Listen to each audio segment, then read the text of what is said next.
Sonic X Shadow Generations was released recently, and I don't think I've been this excited for a Sonic game ever. Sure, I may have clowned on the idea of a Generations re-release when the rumor was floating around and didn't have too much faith in Shadow Generations after the previous game, but to my surprise, Sonic Team really knocked that out of the park this time around. As the marketing ramped up, it really felt like this was Sonic Team showing that they had been given time to actually develop the game into what they wanted it to be.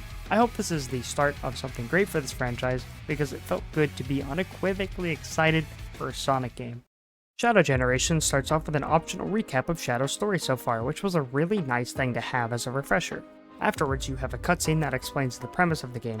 Shadow was chasing a weird reading on the Ark during Sonic's birthday party. He eventually finds out it's Black Doom and chases him down. Then all the Time Eater stuff happens. It's just kind of the generation opening, but a little more interesting. Throughout the game, you get to meet characters from Shadow's past that we've never gotten to interact with, like Maria and Gerald, which made for some really good cutscenes between the three characters. During the course of the game, you're given new powers by Black Doom and use them to traverse the levels in the game, building up to the final confrontation with Devil Doom.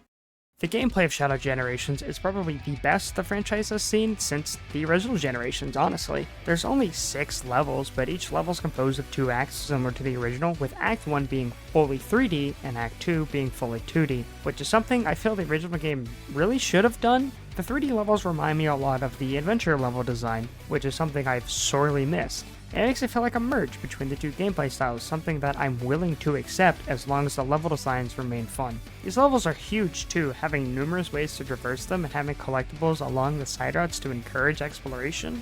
Hey, it's me from the edit here, and I kind of forgot to talk about the Radical Highway interjections that happen in the stages. So during parts of Space Colony Act 1, Rail Canyon Act 1, and Sunset Heights Act 1, you will get sent to Radical Highway. And while I think it's cool as a kind of narrative device, with Black Doom maybe trying to reawaken Shadow's destructive anger that he felt when he went to Radical Highway, because, you know, it's the place he was going to take his revenge on humanity for, I'm just kind of miffed because it does take away from the stages that it's in, because that's just more time we could have spent like in this level with this really good level design. Not saying the Radical Highway segments have bad level design or bad visuals, but we also have Radical Highway as the final stage, which also kind of makes sense, but also it could have been a stage from Shadow 05 since we didn't get one. Maybe Space Colony could be the Shadow 05 stage if you really stretch it, but I don't know, it just kind of feels weird. I'm still kind of mixed on it because, again, narratively speaking, I think it's really good. Gameplay wise, I'm not necessarily sold on it that much. Alright, that's all I really had to say. I just wanted to make this quick little interjection, and now I will let you get back to the video. There's one level in particular I want to highlight, and it's none other than Kingdom Valley, which is my personal favorite stage in the game. This stage feels like the perfect example of how to reimagine a stage for a different gameplay style. I love all the little references to the original's level design while still feeling fully original. The amount of open areas makes every run feel unique too. There's so many options here, it's such a fun level to run through. The speed run, something I never really thought I'd do, is also super satisfying to do, with me and my friend just spending a couple hours routing the stage on our own without looking at an actual speed run. Definitely the shining example of how to redesign a level. The 2D levels are just as good too, with them probably being the best 2D levels the franchise has seen, at least in a modern game. It can feel a bit too much like Frontiers 2D at times, but most of the time it feels perfectly fine. Hell, they even managed to make rail grinding in 2D fun with well-designed levels, something I really never thought they would do. It's so good that one of my favorite levels in the game is Rail Canyon Act 2, something that to me would normally sound insane to think. This also does make it really jarring to jump between this game and Sonic Generations because the controls are just fundamentally different between the two, but it's an adjustment and you kind of make it at some point. The boss fights are great this time around too, with them learning a lot from the Titan fights from Frontiers. I feel less like I'm on autopilot or just spamming attacks until I win. These feel like actual fights and I'm very grateful for it. The spectacle doesn't suffer either, with my personal favorite either being Metal Overlord or Mephiles. Speaking of Mephiles, I love how they handled him in this game, getting a clear answer to what happened to him after 06 and getting a pretty good conclusion to his story where the timeline of 06 was erased and Mephiles was basically sent to Purgatory, and I guess Time Eater being Time Eater gave him a chance to escape before Shadow put it into that plan. I also love the way this fight references the original fights too, with Phase 1 having you defeat a bunch of enemies to spawn the orb, and Phase 2 having the big laser guy along with all the Mephiles clones you have to destroy. And the final boss, Neo Devil Doom, had an attack that kind of confused me at first, but once I figured it out, it became a really fun fight to play through, with it using, I believe, most if not all the Doom powers in it, which is just a really cool design idea, in my opinion. Speaking of the Doom powers, they're probably my most major complaint. A lot of them feel too gimmicky and or situational for how hyped up they felt. Doom Spear feels the most guilty of this, with it not really being useful outside of a couple forced segments and using them as a speedrun tool. Doom Blast is a neat concept but is used fairly sparingly, making me forget it exists half the time. Doom Surf is probably the most used of the abilities, with it auto-activating whenever you touch water. It had a fairly weird learning curve, but once I learned how to use it, I ended up liking it a lot more. Doom Morph is probably the weakest of all the powers, with it having an even weirder learning curve and not being particularly fun to control. It suffers a lot from being introduced so late in the game, so you can't really use it in any stage besides Chaos Island, and Doom Wings act as the super form, and while they're neat, I never find myself using them.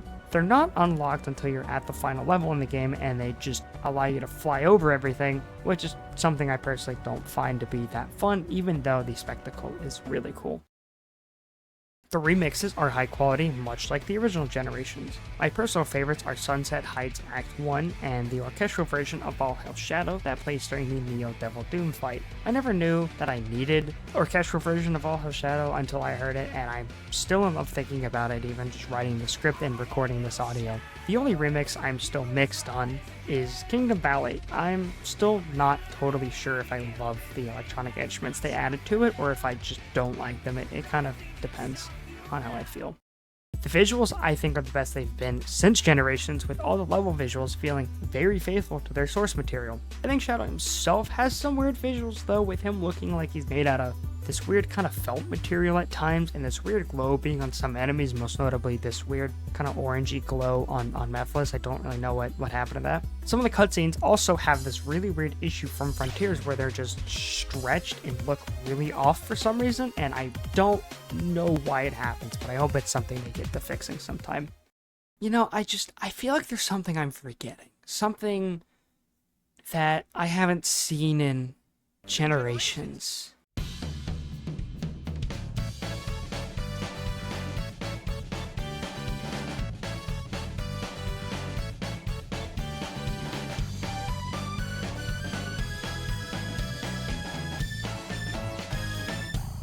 Oh, right! So included in this brand new video game is a remaster of Sonic Generations, and believe it or not, it's still Sonic Generations. There's not really much to say here. The visuals are slightly better, the UI is better, and the controls are better.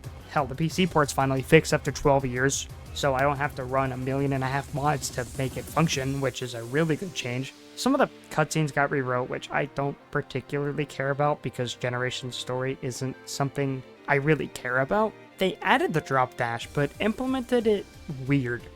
So, modern Sonic's is hard-coded into his moveset, meaning he can use it in the hub world and the missions. But for classic Sonic, they made it a skill, meaning you can't use it in the hub or missions, and if I remember correctly, it takes 30 skill points to equip it, which is just a baffling inclusion. I don't really know why they did it, but okay. In terms of other additional things added to Generations, you got the Chao missions, or the Chao rescues, which are pretty whatever. I don't particularly care to do them.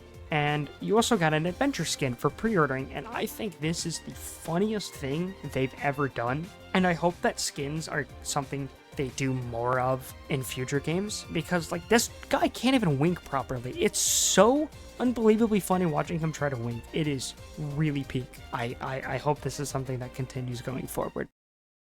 Overall, I think this game is a perfect representation of what I want in a Boost Formula game. I can only hope that Sonic Team is given the time to cook for their next game, because this game had everything I wanted and more. It feels good to be excited for this franchise again. With the third movie coming out and the prospect of future games being this good, I can't wait to see what Sonic Team has in store for us. Stay hydrated, and I'll see you next time.